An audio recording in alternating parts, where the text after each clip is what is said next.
اور کہتے ہیں جا اسکول کا ٹائم ہو گیا، وہ بچہ اٹھا اونے پونے اپنے منہ ہاتھ دھلا اور چلا گیا. لہٰذا یہ کہ اس بچے کے اندر بھی کوئی قدر نہیں ہوتی ہے اس دین کی. لیکن والدین جیسے محنت کرتے ہیں اسکول کے لیے، میں یہ نہیں کہتا ہوں اسکول کی تعلیم بیکار ہے، آپ اس کے لیے محنت نہ کریں، لیکن ویسے ہی محنت آپ اس دین کے لیے کریں تو انشاءاللہ آپ کو بھی ثواب ملے گا اور آپ کا بچہ جو ہے دین کا داعی بنے گا، دین کا جانکار بنے گا، اور یہ بچہ مرنے کے بعد بھی آپ کے لیے ایک ذخیرہ بن جائے گا. اللہ کے نبی صلی اللہ علیہ وسلم نے فرمایا کہ جب انسان مر جاتا ہے تو سارے عمل کے دروازے اس کے بند ہو جاتے ہیں، لیکن 3 چیزیں ان میں سے ایک چیز یہ ہے کہ جو بچہ ہے وہ ان کے لیے جو نیک اور سارے بچہ ہوگا اس کے لیے تو وہ دعا کرے گا. ایک تو یہ مکتب کے تعلق سے باتیں تھی. دوسری چیز یہ کہ بچے کو تجوید کے ساتھ تعلیم دینا، قرآن سکھانا. قرآن چونکہ ہماری زبان نہیں ہے، یہ عربی زبان ہے، اور ہماری جو زبان ہے وہ اپنے اردو ہے یا گجراتی ہے یا دوسری اور زبان بھی ہو سکتی ہے. لہٰذا یہ کہ قرآن کا پڑھنا ہمارے لیے بڑا مشکل ہوتا ہے، عربی تلفظ کو ادا کرنا ہمارے لیے مشکل ہوتا ہے بنسبت ان لوگوں کے جو عرب کے اندر پیدا ہوتے ہیں. ان کا بچہ وہ عین کو عین ہی بولے گا، وہ عین نہیں بولے گا. وہ شین کو شین ہی بولے گا، وہ شین کو سین نہیں بولے گا. ان کی وہ فطرت میں وہ چیز داخل ہے. وہ اکثر جو ہے وہ تلفظ کی ادائیگی کے ساتھ ہی بولتے ہیں. لیکن ہمارے یہاں یہ تلفظ تو ہمارے بڑوں کو نہیں آتی ہے، اس لیے ہمارے چھوٹوں کو یہ سکھانا پڑتا ہے. اور اللہ نے کہا کہ وَرَتِّلِ الْقُرْآنَ تَرْتِيلًا، قرآن کو ترتیب کے ساتھ پڑھنا ہے، سمجھ کر کے پڑھنا ہے، آہستہ آہستہ پڑھنا ہے، اور جیسے پڑھنا چاہیے ویسے پڑھنا ہے. اس میں تھوڑی تفصیل ہے لیکن اس پر میں نہیں جاتا.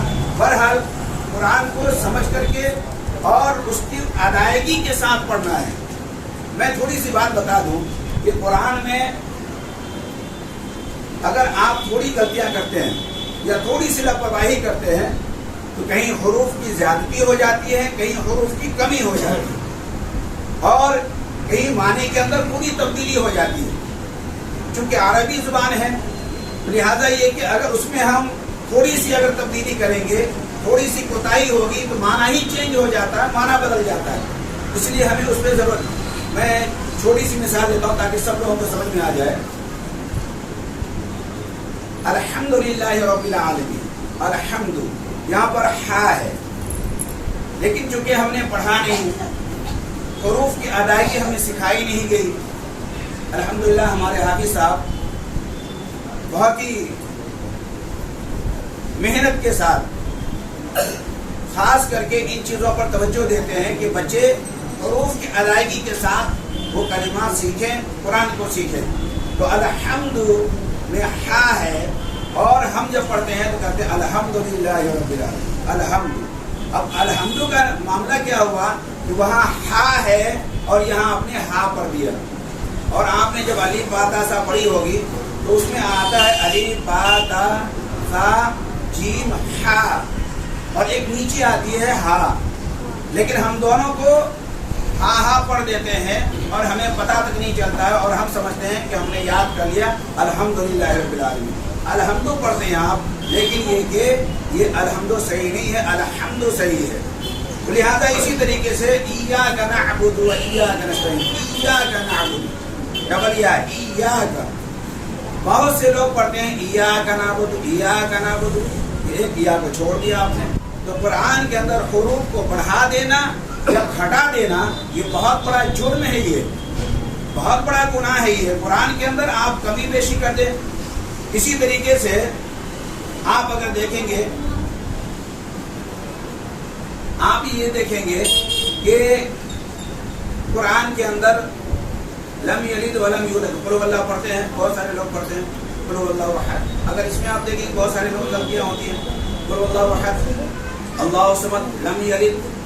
بعض لوگ پڑھتے ہیں لم یلد ولم یولد، ولم یولد پڑھ دیتے ہیں یولد. یولد پڑھ دیا آپ نے تو گویا کہ واو کو کھا گئے، واو کمی ہو گئی. لم یلد، لم یلید پڑھیں گے آپ، ظاہر بات ہے کہ اس کے اندر زیادتی ہو جاتی ہے، ایک یا کو آپ نے پڑھا دیا. اسی طریقے سے آپ قرآن میں اگر حروف کی ادائیگی میں اگر فرق کریں گے تو معنی میں فرق پڑ جاتا ہے. ایک مثال دے دیتا ہوں سمجھنے کے لیے. اما پارا جو شروع ہوتا ہے جس کے اندر اما یتساءلون جو یہ 30ویں پارے کی شروعات ہے اسی مطلب یہ کہ سورت سے اللہ تبارک و تعالیٰ نے فرمایا وَسُيِّرَتِ الْجِبَالُ فَكَانَتْ سَرَابًا یعنی کل قیامت کے دن ایسی حالات ہوں گے کہ پہاڑ بھی چلائے جائیں گے. یعنی پہاڑ بھی روئی کے مانند, اور دوسری جگہ پر اللہ نے کہا کہ روئی کے مانند یہ اڑیں گے پہاڑ. فَكَانَتْ سَرَابًا یہ ریت کے مانند ہو جائیں گے. یہ ریت, یہ جو باریک ریت ہے, ایسے یہ پہاڑ جو بڑے بڑے پہاڑ جہاں لوگ کاٹ کر کے راستے بنائے جاتے ہیں, جس سے راستے نکالے جاتے ہیں, تو لہٰذا یہ کہ اس کا معنی یہ ہے سرابا کہا کہ وہ سراب ہو جائیں گے, وہ ریت کی طرح ہو جائیں گے. اسی سے آگے ایک دو آیت آگے پڑھیے گا تو وہاں پر آپ یہ پڑھیے گا لا يذوقون فيها بردا ولا شرابا.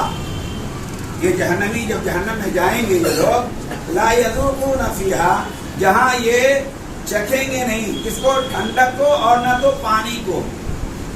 بردوں یعنی وہاں کوئی ٹھنڈک اسے ملنے والی نہیں ہے. ولا شرابا یہاں پر شرابا ہے اور وہاں پر سرابا تھا. یہ دونوں میں دیکھیے فرق ہے. لیکن ہمارے لوگ کیا کرتے ہیں کہ فکان سرابا وہاں بھی پڑھتے ہیں اور یہاں پر پڑھتے لا يذوقون فيها بردا ولا سرابا. اب معنی کتنا چینج ہو جاتا ہے. وہ نہیں چکھیں گے کس کو, ٹھنڈک کو, اور کس کو, سرابا ریت کو. ریت مانا ہو جائے گا سرابا اگر کہتے ہیں آپ کو. تو لہٰذا یہ اس کا جاننا بہت ضروری ہوتا ہے. جو ہمارے بڑوں میں بھی کمی ہے, اور بچے کو اگر شروعات سے یہ تعلیم دی گئی تو انشاءاللہ ان کی زبان صحیح ہو جائے گی اور صحیح تلفظ کے ساتھ اس کو ادا کریں گے. رہی بات جو بڑے ہیں ان کو بھی سیکھنے کی کوشش کرنی چاہیے, حتی المقدور جہاں تک ہو سکے سیکھیں. اور اگر یہ کہ اب اگر ان کی زبان نہیں پلٹتی ہے, نہیں ادا ہوتا ہے, تو یہ ان کی ایک مجبوری کی شکل ہوگی جو اللہ تعالیٰ ان کو معاف کرے گا. لیکن پہلے سیکھنے کی کوشش کریں گے. یہ نہیں کہ چلو چھوڑو جو ہے وہ تو اب ہم لوگ تو ہیں جو چل گیا. نہیں, سیکھنے کی کوشش کریں, چاہے وہ آپ چھوٹے سے لے کر کے آخری وقت تک یہ تعلیم ہمارے لیے ضروری ہوتی ہے. اللہ تبارک و تعالیٰ نے ہمارے لیے فرمایا کہ وہ اللہ صلی اللہ انسان کو وہی ملے گا جس کے لیے وہ کوشش کرے گا.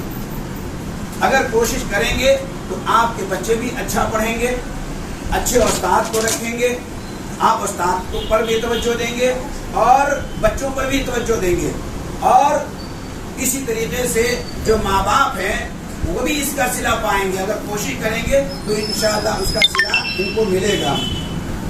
رہی بات یہ کہ بچوں کی ہمت افزائی کی بات, تو الحمدللہ ہمت افزائی کرنا, بچوں کو حوصلہ دینا تاکہ وہ راغب ہوں پڑھائی کی طرف, یہ بہت اچھی چیز ہے. جیسا کہ آپ نے دیکھا کہ بچے چھوٹے چھوٹے بچے پڑھ رہے تھے, بعض لوگوں نے 10 روپے 20 روپے ان کو دیا. بچے کو ایک خوشی ہوتی ہے اور آئندہ کو اور بھی زیادہ حصہ لینا چاہتے ہیں کہ ہم پڑھیں گے اور ہم بھی کوشش کریں گے. جو بچے نہیں پڑھ پاتے ہیں وہ بھی سوچتے ہیں کہ ہم پڑھیں گے. تو یہ ایک اچھی چیز ہے بچوں کو تعلیم پہ ابھارنے کے لیے. اور الحمدللہ یہاں پر انتظامیہ نے کچھ انتظام بھی کیا ہے بچوں کو ہمت افزائی کے لیے. ان کے لیے کچھ سامان کی شکل میں اور اس طرح کی شکل میں انہوں نے تیار کیا ہے. تو اللہ تعالیٰ سے دعا ہے کہ اللہ تبارک و تعالیٰ ہم سب کو یہ جو مکاتب چل رہے ہیں اس کے اندر اور زیادہ محنت کرنے کی توفیق عطا فرمائے. اپنے بچوں کو بھیجنے کے وقت پر ہمیں اللہ تعالیٰ توفیق عطا فرمائے اور اس کے اندر جوڑنے کی توفیق عطا فرمائے. اللہ تبارک و تعالیٰ ہم سب کو یہ جو مشن چل رہا ہے اس کو یہی نہیں بلکہ اس سے آگے بڑھانے کی ہمیں کوشش کرنی ہے. اللہ تعالیٰ ہمیں اس کی توفیق دے. اللہ تبارک و تعالیٰ ہم سب کو کہنے سننے سے زیادہ عمل کی توفیق عطا فرمائے.